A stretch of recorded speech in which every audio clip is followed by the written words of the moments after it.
Welcome to Bible Prayers and Untold Stories, where every whisper verse is truth, and every story brings light to the soul. Let us journey through the sacred words and uncover the wisdom hidden in prayer. There is a truth that has puzzled scholars, theologians, and the humblest believers for centuries. 3 days. 3 days between death and resurrection. As all eyes turned to the sealed stone tomb, no one could see what had happened in the darkness, for the place where Jesus' spirit left his body was not the end, but the opening of a mystery that no one had ever reached. He did not just die. He descended, not to surrender, but to rescue, to judge, and to claim victory. And at the end of death, light came not in words, but in the presence of the living one. He descended to the lowest parts of the earth.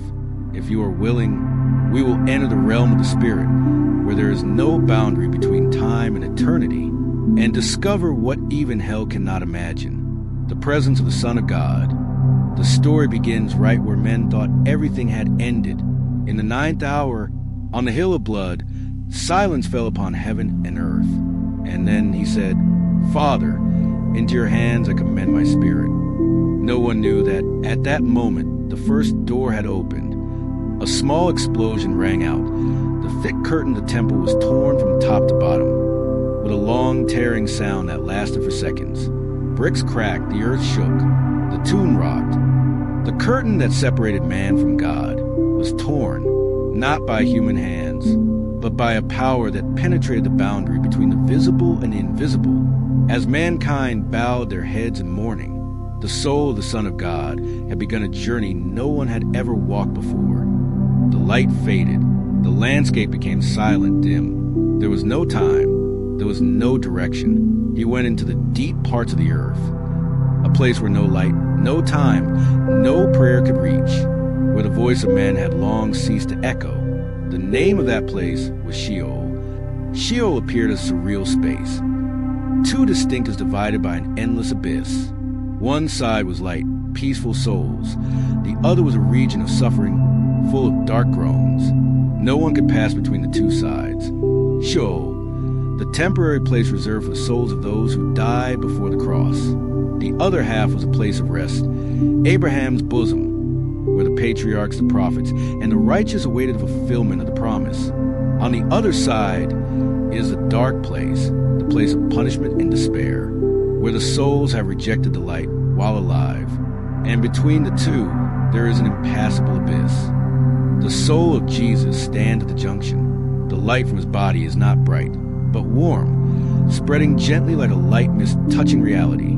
The surrounding souls silently turn to look. His soul is not led. He enters by himself, not as a soul seeking refuge, but as a king entering a stolen territory, to reclaim what belongs to the light. The good thief is standing next to him. His face is shocked but peaceful. Behind him is a soft light opening up another region. Let's call it heaven near. Not yet heaven, but a place of rest. Studio microphone Jesus, whispering warmly, "Today, you will be with me in paradise." But the journey does not stop there, leaving the scene of heaven near, moving deeper, where the abyss and darkness are trembling gently as if sensing the appearance of a strange power never before seen.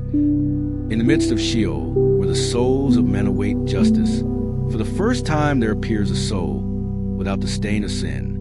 No one knows that this presence will shake the foundations of death.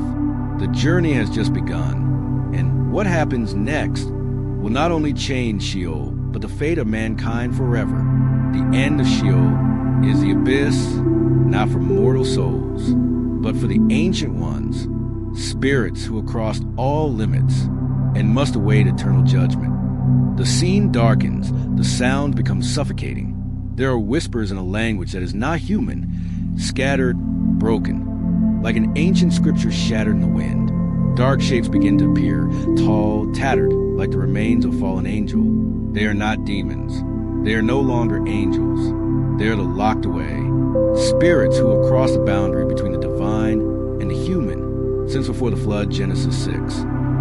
They have sown chaos, created impure creatures, defile God's order of creation. A prison of darkness and chains of fire. The only light is an approaching light, gradually becoming clearer. The Spirit of Christ, still shining but not consumed. His presence makes the whole place tremble, as if its very being were trembling. He did not come to save. He did not come to preach. He came to declare a judgment that was foreordained before the creation of the world. He who created the heavens now stands before the spirits who have resisted that order. The sound is urgent. Thunder reverberates from the very heart of the earth, with no starting point. The faces of the spirits are blurred. No eyes, just empty hollows looking toward the light. The entire darkness is shaken as if by an earthquake in the spirit realm. No one has ever entered that place. No one has ever dared. But today, the light does not ask permission. It demands power. And at the end, a proclamation was heard not in a human voice. A voice not heard by the ears, but felt by the soul, coming from the very presence of Jesus.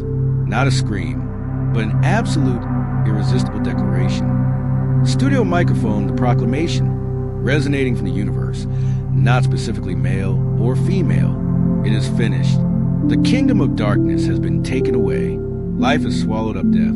And I, the Holy One, have come. The whole abyss trembles. Chains burst, but not in release, but as if in response to the light. Spirits shrink, as if being burned by the divine gaze. No screams, only the absolute retreat of darkness. And in that silence, the lowest place of creation, for the first time, his name is heard. No one can deny it. No more reasoning, no more resistance, only judgment. And the first crack in the fortress of death has been formed. After the proclamation shook the abyss, the light from the soul of Jesus turned toward the other half of Sheol, Abraham's bosom. The space here was brighter, like a silent twilight that never ended. Souls dressed in sackcloth, holding unlit lamps, were waiting in silence.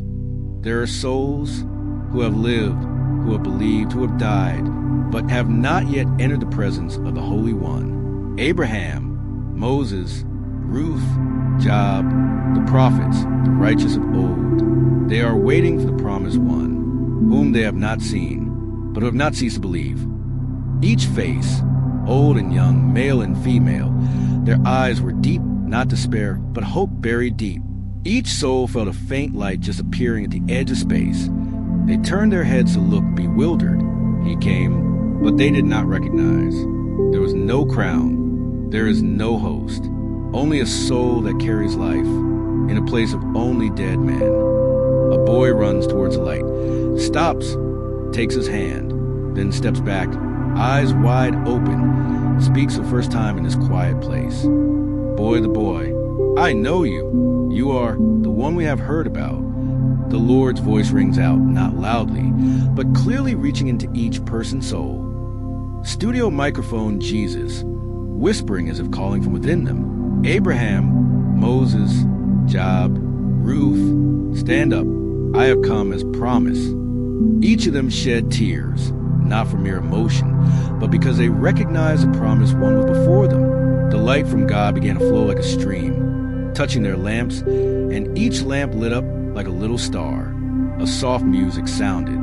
The sound of a song of deliverance began. Without a word of command, without weapons or angels, by his mere presence, he led them out of the prison of their souls, opening a new journey, a soul exodus. Physical world on the ground, the sky had just darkened. The wind blew hard. The mounds were silent. Each tune began to vibrate. The music rose to crescendo. Soft light rose from underground. Each soul light twisted together like a small galaxy. Matthew 27 verses 52 to 53 appeared, as if etched into the sky. Open book, and the tombs opened. Many bodies of the saints who had fallen asleep were raised to life. Each soul rose, not in human form, but as a light spirit, passing to the dust of the world, ascending to a place no one had entered before. A child looked up from afar, saw the streak of light flying across the night sky, smiled. It was not a return. It was a transformation. The waiting was over, and the promise, was kept.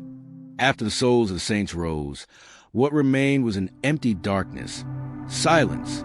But deep in the pit of Sheol, a cold, ashen kingdom appeared, like a ruined citadel built of fear and death. The iron gate was closed, dry blood covered the walls. Behind it was a throne of cold stone, where the ruler of death sat waiting.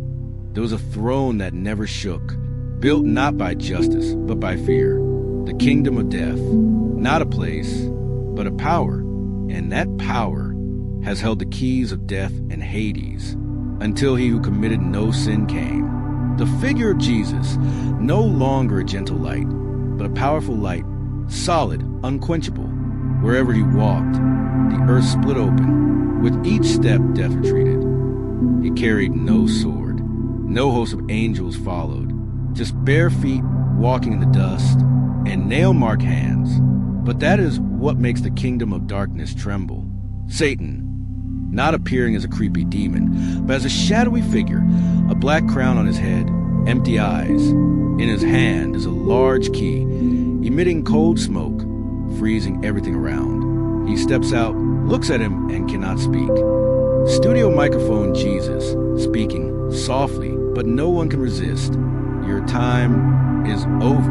No need for collision. No need for battle. As soon as the words are spoken, the scene crumbles. The walls collapse. The chains on the gate break like ashes. The sound is like a wordless scream that echoes through the abyss. Open book excerpt from Hebrews 2 verses 14 to 15, echoing like the voice of the Bible resurrected in the void. For he suffered to destroy him who was the power of death, that is, the devil, and to free those who were held captive by fear all their lives. The black crown on Satan's head fell, hitting the ground and turning to dust at once. He fell to his knees, without being forced, without having the right to stand before the light. Jesus' hand, the nail-pierced hand, rose and took the key. There was no sound, but all the darkness retreated like a tide flowing back into nothingness. The key has long been held by one who has no right, now has returned to the true master of life. A great gate, forever closed since Eden, begins to open behind God. The light from heaven penetrates straight into the depths of death, burning away every trace of darkness. It is not just a victory. It is a reassertion of the power of the universe. No one can hold man in bondage any longer. No kingdom can block the way back to God. For now, the one who bears the nail holds the key, and from then on, death is no longer an end, but a door. Jesus emerged from the ruins of hell. Behind him the darkness burned away, the ashes swirling back as if erased from reality. Ahead in the sky, a triumphal arch of light opened, radiant, soft as golden waves on clouds. The rescued souls stood behind him, their eyes looking up, not daring to step forward. From the depths of death, he has returned, but not alone. Those who had died in faith, souls imprisoned by unfulfilled promises, are now led by the one they knew only through prophecy. Now they see him and follow him. Jesus leads a procession of souls, holding the keys of death in one hand, the other still bearing the mark of the nails. Each step leaves no mark, but opens each step with light. The door of heaven gradually appears. Not a gate, but a realm opening wide like a heart opening its arms to welcome you. He enters, not with the blood of lambs or bulls, but with his own blood, poured on the cross, pierced through the layers of darkness, and now offered before the throne of eternity. The throne of heaven, not a representation of God, just pure light radiating from the center, infinite, eternal. Jesus steps into the middle of the palace of pearls. No one accompanies him. All heaven is silent. Then he kneels, offering himself, not with words, but with presence. The resurrection is not the beginning of victory. It is the proof. It is the sign to men that the victory has been accomplished. From the invisible, the stone tomb where his body had been placed, suddenly a light shone from the ground. The great stone rolled away, not by human power, but as if prepared by an invisible hand from all eternity. The soldiers fell down in fear. The woman ran to, and a body came back to life, no longer the dead. When the people saw the empty tomb, they thought He had risen miraculously, but they did not know that, as soon as he breathed his last, he had begun his triumph. Death was no longer a sword, but only a door that had been opened. The old souls now shone, welcomed into the kingdom of heaven. The music reached its climax. The choir sang from afar, "Holy, holy, holy is he who came and will come again." The veil has been torn. There is no longer an obstacle. There is no longer an abyss. The key has been taken back. The way back is open. So, who can separate us from the love of our Redeemer? He not only rose again, he opened a way home for lost souls.